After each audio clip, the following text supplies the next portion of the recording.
Hello guys, welcome to my YouTube channel make maths easy. आज के इस video में हम डाइस के पार्ट थर्ड के बारे में डिस्कस करेंगे और कुछ और क्वेश्चंस को हम इस वीडियो में डिस्कस करने वाले हैं। ठीक है, डाइस में किस टाइप के क्वेश्चन बनते हैं। लास्ट वीडियो में मैंने डिस्कस किया था, इसके दो पार्ट में बना चुका हूँ, दोनों पार्ट आप जाके देख लीजिए, तभी आप पार्ट थर्ड देखना। ठीक है, पार्ट टू में मैंने लास्ट में बताया था कि मानक पासा और सामान्य पासा क्या होता है। मानक पासा वो पासा होता है जिसकी विपरीत सतह का योग 7 होता है, ये मैं पिछली वीडियो में बता चुका हूँ।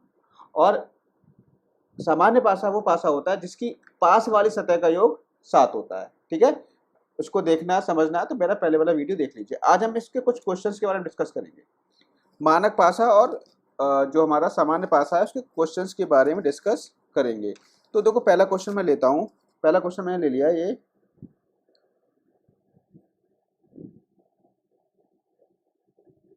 पहला क्वेश्चन है 5, 3, 6, ये क्वेश्चन है। अब इसमें आपसे पूछ रहा है कि 6 के विपरीत क्या आएगा। 6 के विपरीत बताओ क्या आएगा। देखो, मैंने बताया था अगर आपको केवल एक फिगर दिया हो, एक फिगर दे करके पूछे क्या आएगा, तो आप उसमें से चेक करोगे ये मानक पासा है या नहीं है, मानक पासा है या सामान्य पासा है। अब आप देखो, यहाँ पर मैंने बताया था मानक पासा वो पासा होता है जिसके पास वाली सतह का योग 7 नहीं होता, विपरीत सतह का योग 7 होता है। और सामान्य पासा वो पासा होता है जिसकी पास वाली सतह का योग 7 होता है। अब यहाँ देखो कि पास वाली सतह को जोड़कर देखो, कोई 7 बनना है। देखो 6 3 9, 9 7 बना नहीं, 5 3 8 7 नहीं बना, 6 5 11 7 नहीं बना।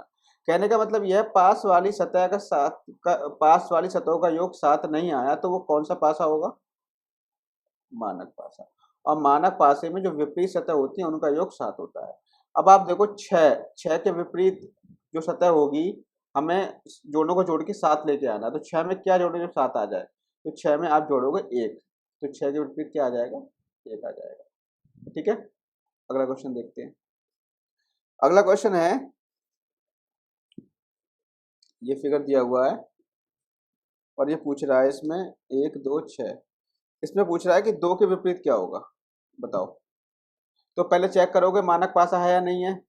मानक पासे में क्या होगा, विपरीत सतह का योग 7 नहीं होगा। सामान्य पासे में विपरीत सतह का योग 7 होगा। तो यहाँ पे देखो 6 और 1 7, देखो विपरीत सॉरी पास वाली सतह का योग 7 होगा। तो पास वाली सतह देखो यहाँ पे 7 आ गई, 6 + 1 कितनी आ गई, 7 आ गई। तो ये मानक पासा नहीं है, मानक पासा नहीं है। मानक पासे में क्या होता है, पास वाली सतह का योग 7 नहीं आएगा। मानक पासे में विपरीत सतह का योग 7 आएगा, लेकिन सामान्य पासे में पास वाली सतह का योग कितना आएगा, 7 आएगा। तो यहाँ पे पास वाली सतह है उनका योग 7 आ गया, तो ये क्या है, एक सामान्य पासा है, सामान्य पासा है। ठीक है, अब सामान्य पासे मैंने क्या बताया था, सामान्य पासे में 2 के विपरीत कुछ भी हो सकता है जो यहाँ पे दिखाई नहीं दे रहे हैं। यहाँ पे क्या क्या दिखाई नहीं दे रहा है, 3 दिखाई नहीं दे रहा है, 4 दिखाई नहीं दे रहा है, 5 दिखाई नहीं दे रहा है। तो 3 4 5 में से कुछ भी हो सकता है, हम ये पता नहीं कर सकते। ठीक है, तीसरे क्वेश्चन पे आ जाओ। तीसरा क्वेश्चन है ये,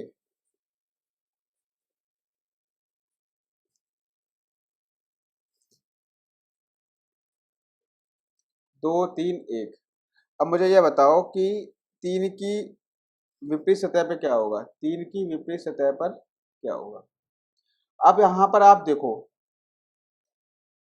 यहाँ पे कितना है, 1 और 3 कितने हो गए, 4, 3 और 2 कितने हो गए, 5, 2 1 कितने हो गए, 3, 7 नहीं आया।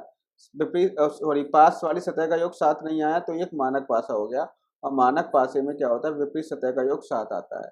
तो 7 3 में कितना जोड़े कि 7 बन जाए, 3 में हम 4 जोड़ेंगे तभी 7 बनेगा, तो 3 के विपरीत क्या होगा, 4 होगा। इतनी बात आपको क्लियर होनी चाहिए। ठीक है, चौथा सवाल।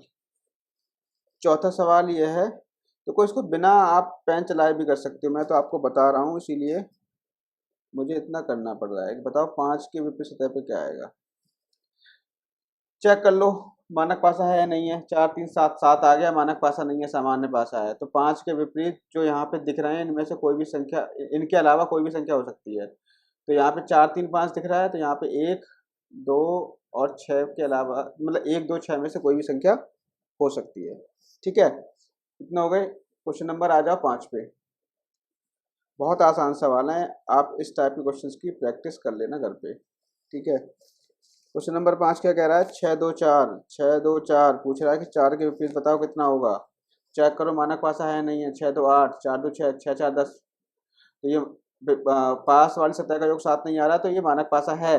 तो मानक पासे में विपरीत सतह का योग 7 होता है, तो 4 के विपरीत क्या होगा? 3। अगर मैं इसी में पूछता कि 2 के विपरीत क्या होगा, तो 2 के विपरीत होता 5 और 6 के विपरीत होता 1। समझ गए? चलो, इसमें जो है मानक पासे या सामान्य पासे में इसी टाइप के क्वेश्चन आते हैं, और क्वेश्चन आए अगर फ्यूचर में तो आप इस टाइप के क्वेश्चन को कर लोगे। ठीक है, तो बस एक टाइप आपका और बचा है, एक टाइप आपका और बचा है, वो है आपका ओपन डाइस। ओपन डाइस और बचा है। ठीक है, ओपन डाइस में क्या है आपको, वो वैसे नॉर्मली एग्जाम्स में जो वनडे एग्जाम जैसे यूपी पुलिस हो गया, लेखपाल हो गया, इन सब में नहीं आते। जो बड़े बड़े एग्जाम होते हैं जैसे यूपी एसआई है, ठीक है, अच्छी ग्रेड के एग्जाम होते हैं, उस टाइप में ओपन डाइस के क्वेश्चन पूछ लेता है। तो चलो वो भी मैं आपको डिस्कस कर दे रहा हूँ इस वीडियो में। ठीक है, तो चलिए ओपन डाइस के बारे में स्टार्ट करते हैं। ओपन डाइस का मतलब है कि डाइस को ओपन कर देना। ठीक है, अब जैसे ये फिगर दिया हुआ है, सवाल ये पूछता है, ये फिगर दिया हुआ है इस टाइप से 1 2 3, ये 4 पार्ट हो गए इसके। इस टाइप से आपको सवाल मिल जाते होंगे पेपर में। 4 2 5 6 1 3। अब यहाँ पे सवाल क्या पूछता है, इस टाइप का आपको फिगर दे देगा डाइस का ओपन करके। अब ये पूछेगा कि मुझे बताओ 4 के पीछे क्या आएगा, 1 के पीछे क्या आएगा, और आपका 2 के पीछे क्या आएगा, ये आपसे पूछ सकता है। तो कभी भी ओपन डाइस का फिगर आए और आपसे पूछे कि संख्याओं के विपरीत क्या होगा, तो आपको एक चीज हमेशा ध्यान रखनी है कि जो ऑल्टरनेट ऑल्टरनेट जो होती हैं, जो ऑल्टरनेट सरफेसेस होती हैं, ऑल्टरनेट का मतलब क्या है, एक को छोड़ के दूसरी वाली, वो जो नंबर होगा वो उसके विपरीत होगा। जैसे मैं आपसे कहूं कि 4 के विपरीत क्या होगा, 4 के विपरीत क्या होगा, तो आप 2 को छोड़ दो, 2 को छोड़ करके जो अगला नंबर आ रहा है उस पे आ जाओ, 5। तो 2 को छोड़ करके 5 पे आगे 4 के विपरीत होगा 5। मैं कहूँ 1 के विपरीत क्या होगा, तो 1 के बीच साथ में क्या है 2, 2 को छोड़ दो, इस पे आ जाओ, ऑल्टरनेट पे चलना है हमें। कितना होगा? 3 होगा। 2 के विपरीत क्या होगा, तो 2, 5 को छोड़ो, 6 पे आ जाओ, 6। 2 के विपरीत 6 होगा। मतलब ऑल्टरनेट, ऑल्टरनेट आपको चलना है, ऑल्टरनेट चलना है। ठीक है, ऑल्टरनेट सरफेसेस जो होती हैं वो अपोजिट होती हैं, वही क्या होती है, अपोजिट होती है, इसी ध्यान रखनी है आपको। ठीक है, एक फिगर और लेता हूं मैं, एक फिगर और लेता हूँ ओपन डाइस का, जैसे ही ले लो।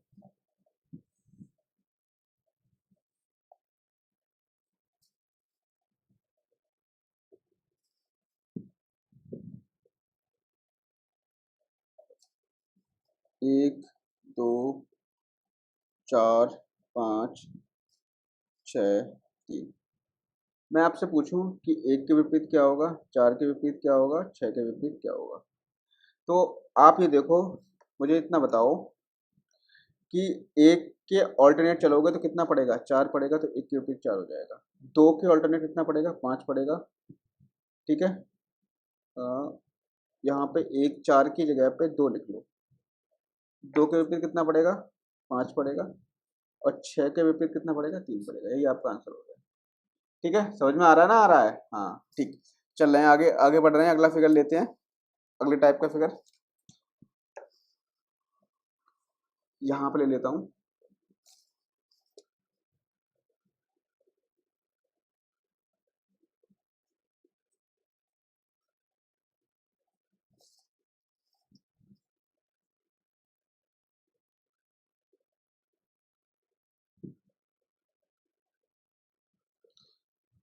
सिंपल है, मतलब इसी टाइप का फिगर है, बस आपको देखना ऑल्टरनेट। 1 के पीछे क्या होगा, 1 के पीछे आओ 6 होगा, 3 के पीछे क्या होगा, 4 होगा, 5 के पीछे क्या होगा, 2 होगा।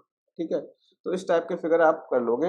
एक नया फिगर लेता हूँ जो अलग टाइप का हो। ठीक है, तो ये लो, फिर देखो एक नया टाइप ले रहा हूँ जो बिल्कुल अलग टाइप का आपका होगा।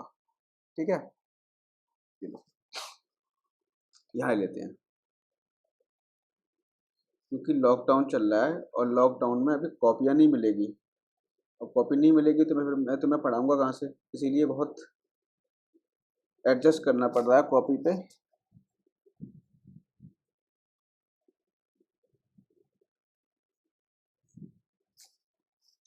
यहाँ 1, यहाँ 3 लिख लो, यहाँ 5, अच्छा लिख लो, और यहाँ पे 2 और इधर 4 लिख लेते हैं। ठीक है, अब आपसे पूछे कि 1 के विपरीत क्या होगा, 3 के विपरीत क्या होगा, और आपका 5 के विपरीत क्या होगा। तो आप ये देखो, सबसे पहले देख लेते हैं 3 के विपरीत क्या होगा। 3 के विपरीत तो 6 हो जाएगा, 5 के विपरीत 2 हो जाएगा, बचा क्या, 1 और 4 बचे, तो 1 के विपरीत 4 हो जाएगा। ठीक है, बहुत आसान सवाल होते हैं, आप बिना पेन चलाए आप आराम से कर दोगे। ठीक है, आगे बढ़ जाते हैं। जो अगला फिगर है वो देखो, अगला फिगर दे रखा है ये,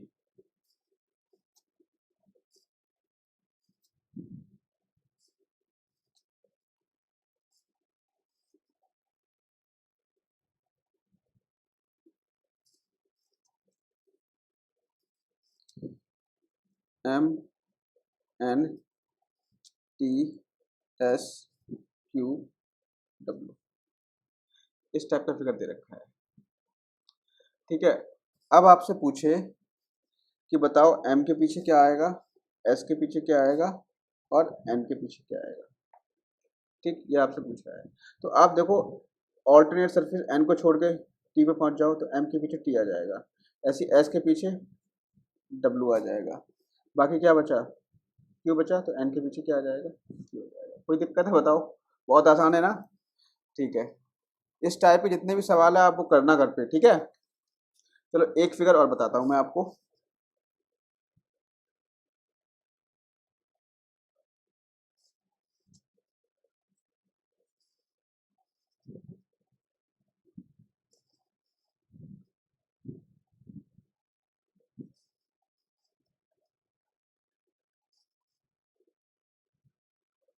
ये फिगर दे रखा है, इसमें पूछ रहा है कि 1 के पीछे क्या आएगा, 2 के पीछे क्या आएगा, 3 के पीछे क्या आएगा, ये पूछ रहा है। अब यहाँ पे देखो, एक बात तो क्लियर है, मैंने बताया था कि जो ऑल्टरनेट सरफेस होती हैं उनको तो आप कर ही लो। 2 के पीछे आएगा 4। अब बात ये आएगी कि एक ही ऑल्टरनेट कहाँ से ढूंढूं मैं, और 3 की ऑल्टरनेट कहाँ से ढूंढूं मैं। ये भी तो एक बहुत बड़ा क्वेश्चन होगा कि एक की ऑल्टरनेट कहाँ मिलेगी, और 3 की ऑल्टरनेट कहाँ मिलेगी।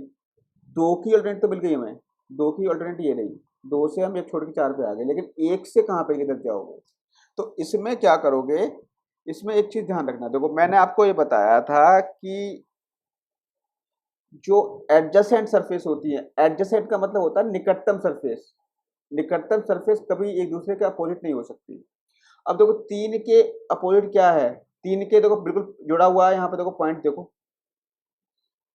यहाँ पे जुड़ा हुआ है ये 3 और 5 एक दूसरे से जुड़े हुए हैं, निकटतम है, तो ये तो अपोजिट होने से रहे। मैंने बताया था कल कि दो निकटतम सरफेस अपोजिट नहीं हो सकती, तो 3 और 5 तो अपोजिट होंगे नहीं, तो 5 तो हटा दो, और 3 के एक भी अपोजिट नहीं हो सकता, क्योंकि ये भी पास में है, ये भी पास में है, तो क्या बचा, 6 बचा। 3 के अपोजिट क्या होगा, 6 होगा। 3 के अपोजिट क्या होगा, 6। अब एक और क्या बचा, 5 बचा, तो एक के अपोजिट क्या हो जाएगा। ठीक है, देखो एक रूल भी होता है, जी रूल होता है, जी जी जी रूल मतलब जेड, जी जेड वाला, वो वाला जी नहीं, ये जी, जेड वाला। तो आप जेड बनाओगे तो जेड में जो लास्ट वाले पॉइंट आएंगे ना, लास्ट वाले पॉइंट, वो एक दूसरे के अपोजिट होंगे। जैसे यहाँ पे आप जी बनाओ, यहाँ पर आप जी बनाओ, जी आपने बनाया, जी बनाइए, तो ये वाला पॉइंट और ये वाला पॉइंट क्या होगा, एक दूसरे के अपोजिट होगा, यानी एक के अपोजिट क्या होगा, 5 होगा। ये भी एक रूल होता है। ठीक है, तो इतना हो गया। बाकी आज के वीडियो में सिर्फ इतना ही देखते हैं, मिलेंगे नेक्स्ट वीडियो में। डाइस आपका खत्म हो चुका है, अगर डाइस में आपको कोई भी प्रॉब्लम हो तो आप मुझे व्हाट्सअप कर सकते हैं, मेरा नंबर है 9759288638, ये मेरा नंबर है, ठीक है। इस पर आप व्हाट्सअप कर दीजिएगा कुछ क्वेश्चन को, मैं आपको कोशिश करूंगा कि तुरंत ही रिप्लाई दूं, ठीक है। बाकी अगले वीडियो में हम क्या करेंगे, डाइस के कुछ क्वेश्चंस लगाएंगे कल। डाइस के जो इंपॉर्टेंट क्वेश्चंस हैं वो हम कल डिस्कस करते हैं कि किस किस टाइप के क्वेश्चंस पूछे जाते हैं, ठीक है। तो कल हमारा क्या होगा, क्वेश्चंस हम लगाएंगे डाइस के ऊपर। ये तो हमारे कंसेप्ट थे जो आप समझ गए, अब क्वेश्चंस की बारी है जो कि हम कल की वीडियो में डिस्कस करेंगे। तो आज की वीडियो में इतने रखते हैं, मिलेंगे नेक्स्ट वीडियो में। Thank you, have a nice day.